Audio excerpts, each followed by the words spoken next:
What did sharing the stage with one of my personal heroes teach me about an effortless way to stay mentally strong? I'm Devin Henderson, inspiring ordinary people to do extraordinary things, and this is Mental Strength Monday. So a little over a year ago, I had the pleasure of sharing the stage with my favorite comedian of all time, Brian Regan.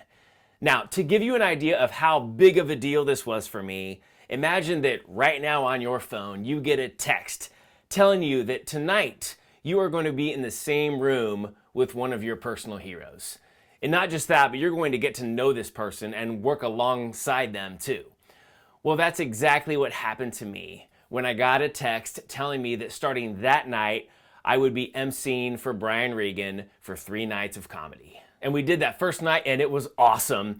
And then the second day before the show, I remembered something that I hadn't thought about in a really long time. When I was 17, I was in high school and I was in drumline, and our instructor, Sean, wrote a piece of drum music and titled it one of Brian Regan's most famous punchlines, "Cup of Dirt." So I'm remembering this and I realized that I still have a copy of that sheet music. And so I thought, should I give it to Brian as a gift, or would he be bothered by it? Well, on the last night, I decided to follow my impulse and give it to Brian as a gift of appreciation. And you know what? Nothing prepared me for how graciously he would receive that gift. He took it from me, he smiled, and he said, "This is amazing. Do I get to keep this?" And then he handed it to his manager and said, "I don't even want to fold that. Can you please keep that safe for me?" Then he looked at me and said, "Thank you very much." He was visibly touched by the gift. So what does this story have to do with you?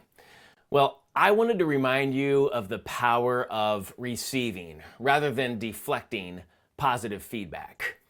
You know, I used to be the kind of person who would sort of bat away positive feedback with a joke or some kind of belittling comment about myself. And I would do this in the name of humility, or maybe I just felt uncomfortable. But by graciously accepting my gift, Brian taught me that appreciation is also a gift to the giver, because it meant so much to me that what I shared meant something to him.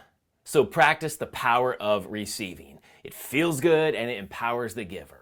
What if this week you let all the good things in? Well, I'd love to hear about a time where you have freely received a gift, or someone has received your gift and it made a difference. I'm Devin Henderson, helping you stay mentally strong all week long, and I'll see you next time.